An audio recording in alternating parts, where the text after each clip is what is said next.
ഇത്തവണത്തെ കേന്ദ്ര ബഡ്ജറ്റിൽ കേരളത്തിന് കിട്ടിയത് ആനമുട്ടയാണ്. പക്ഷെ കോളടിച്ച രണ്ടാൾക്കാരുണ്ട്, അദാനിയും അംബാനിയും. എങ്ങനെയാണെന്നല്ലേ ഞാൻ പറഞ്ഞുതരാം. ബഡ്ജറ്റിലെ ഈ പ്രഖ്യാപനം ഒന്ന് കേട്ടു നോക്കിയേ.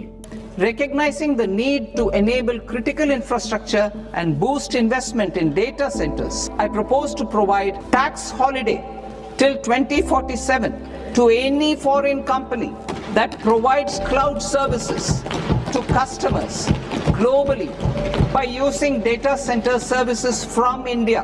ക്ലൗഡ് സർവീസസ് പ്രൊവൈഡ് ചെയ്യുന്ന Google cloud, Amazon web services പോലത്തെ ഫോറിൻ കമ്പനീസിന് 2047 വരെ ടാക്സ് ഇല്ലായിരുന്നു. പക്ഷേ ഇതിലൊരു ക്യാച്ച് ഉണ്ട്.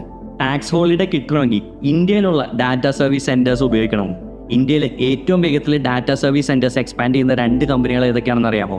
ജിയോയും അദാനിയും. കഴിഞ്ഞ വർഷം അദാനി ഗ്രൂപ്പ് ഇന്ത്യയിലെ ഏറ്റവും വലിയ ഡാറ്റാ സെന്റർ പണിയാനുള്ള പ്രൊജക്ട് ഡിക്ലെയർ ചെയ്തിരുന്നു. അതുപോലെ തന്നെ അംബാനി ഗ്രൂപ്പ് ജാംനഗറിലും ആന്ധ്രാപ്രദേശിലും വലിയ ഡാറ്റാ സെന്റർ പ്രൊജക്ടുകളും ഡിക്ലെയർ ചെയ്തു. ശരിക്കും ഇന്ത്യയിൽ തന്നെ ഡാറ്റാ സെന്റേഴ്സ് പണിയുകയും ഡാറ്റ ലോക്കലി സ്റ്റോർ ചെയ്യുന്നത് നാഷണൽ സെക്യൂരിറ്റി ഉൾപ്പെടെ പല ആംഗിൾസിൽ ഇന്ത്യക്ക് നല്ലതാണ്.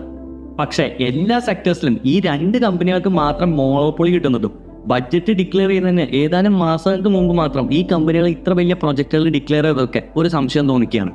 നിങ്ങൾക്ക് എന്ത് തോന്നുന്നു? ഇത് ജസ്റ്റ് ഒരു കോയിൻസിഡൻസ് മാത്രമായിരിക്കുമോ?